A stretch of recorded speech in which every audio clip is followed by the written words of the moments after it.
अस्सलामुअलैकुम दोस्तों। अगर आप या किसी भी सरकारी नौकरी के टेस्ट की तैयारी कर रहे हैं तो आज की ये क्लास आपके लिए बहुत अहम है। आज हम वर्बल इंटेलिजेंस टेस्ट के पहले 9 एनालॉजी क्वेश्चंस को बहुत आसान जुबान में सीखेंगे। मैं हर सवाल को इस तरह समझाऊंगा कि अगर आपने पहले कभी एनालॉजी नहीं पढ़ी तब भी आप आसानी से हल कर सकेंगे। अगर अभी तक आपने हमारा चैनल सब्सक्राइब नहीं किया तो अभी सब्सक्राइब करें और बेल आइकॉन भी दबा दें। चलिए शुरू करते हैं। सबसे पहले एनालॉजी क्या होती है? दोस्तों, एनालॉजी का मतलब होता है दो चीजों के दरमियान ताल्लुक, रिलेशनशिप। मिसाल के तौर पर बर्ड, फेदर, परिंदे का ताल्लुक परों से है। अब अगर मैं पूछूं कैट, तो हमें ऐसी चीज तलाश करनी होगी जिसका ताल्लुक बिल्ली से वैसा ही हो जैसा परिंदे का परों से है। यानी हमें सिर्फ रिलेशनशिप देखनी होती है, अल्फाज नहीं। यही एनालॉजी है। सवाल number 1, head is to cap as finger is to. Options nail, ring, thumb, helmet. आसान तरीके से समझें।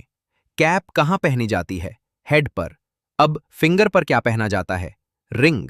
इसलिए सही जवाब होगा रिंग ट्रिक। हेड से कैप, फिंगर से रिंग। सवाल number 2, drama is related to director as magazine is to.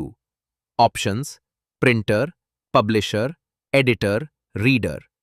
समझे, ड्रामा को कौन डायरेक्ट करता है? डायरेक्टर।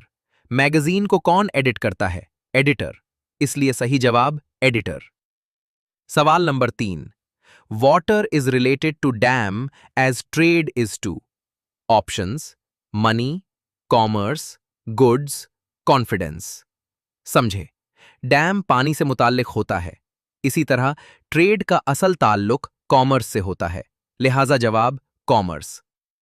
सवाल number 4, argument is related to debate as fight is to. Options contest, quarrel, friendship, conversation.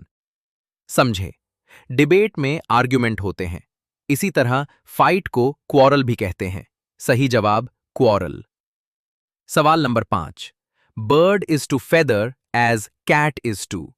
Options paws, fur, feet, hair. समझे, bird के जिस्म पर फेदर होते हैं, कैट के जिस्म पर फर होता है, इसलिए जवाब फर। सवाल number 6, year is to month as week is to. Options day, hours, minutes, fortnight. समझे, एक ईयर में मंथ्स होते हैं, इसी तरह एक वीक में डेज होते हैं, सही जवाब डे। सवाल number 7, food is to growth as knowledge is to. Options wealth, peace, wisdom, happiness. समझे, फूड जिस्म की ग्रोथ करता है, नॉलेज इंसान को वाइज बनाती है, लिहाजा जवाब विजडम। सवाल number 8, handsome is to beautiful as he is to. Options lovely girl, charming, she. समझे, हैंडसम ज्यादातर मर्द के लिए इस्तेमाल होता है, जबकि ब्यूटीफुल औरत के लिए। इसी तरह ही का मुकाबला शी होता है, लिहाजा जवाब शी।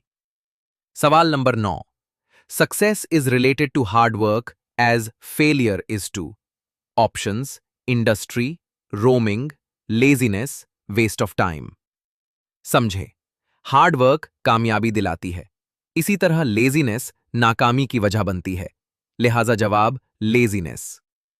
अहम ट्रिक। दोस्तों, पीएएफ के एनालॉजी सवाल हल करने के लिए ये 4 बातें हमेशा याद रखें। पहले, 2 अल्फाज का रिलेशनशिप समझें। तमाम ऑप्शंस को गौर से पढ़ें। जो रिलेशनशिप बिल्कुल एक जैसा हो वही जवाब होगा। जल्दीबाजी ना करें, सिर्फ रिलेशनशिप देखें। अगर आप ये 4 उसूल याद रखेंगे तो एनालॉजी के ज्यादातर सवाल आसानी से हल कर लेंगे। एंडिंग। दोस्तों, उम्मीद है आज की क्लास आपको अच्छी लगी होगी और अब आप एनालॉजी क्वेश्चंस पहले से ज्यादा आसानी से हल कर सकेंगे। अगर वीडियो पसंद आई हो तो इसे लाइक करें, अपने दोस्तों के साथ शेयर करें और कमेंट में जरूर लिखें पार्ट 2 जल्दी लाएं।